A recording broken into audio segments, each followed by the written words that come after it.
ভাবুন তো, আপনাদের সবার পছন্দের ডি মারিয়া আর্জেন্টিনা জাতীয় দলে ফেরার ঘোষণা দিয়েছে।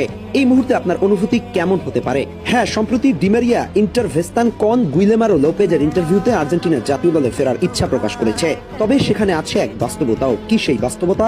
আর সত্যিই কি আর্জেন্টিনার জাতীয় দলে বিশ্বকাপের আগেই ফিরবেন এই অভিজ্ঞ উইঙ্গার? সেসব নিয়ে বিস্তারিত আলোচনা করা যাক। ডি মারিয়ার জাতীয় দলে ফেরা নিয়ে গুঞ্জন আজকের নয়, প্রায় সময় শোনা গেছে ডি মারিয়া জাতীয় দলে ফিরতে চান। এর পেছনে সবচেয়ে অন্যতম বড় কারণ ছিল তিনি বর্তমানে তার শৈশবের ক্লাব রোজারিও সেন্ট্রালে যেভাবে পারফর্ম করছে, তাতে করে মনেই হয়নি এই ডি মারিয়ার আর্জেন্টিনা থেকে অবসর নেওয়ার সময় এটা। আর দর্শকরাও আর্জেন্টিনার জার্সিতে তাকে দেখতে খুব করে মুখিয়ে আছে। ঠিক এমন সময় ডি মারিয়া গুইলেরমো লোপেজের শোতে এসে সেই একই কথা স্বীকার করেছেন।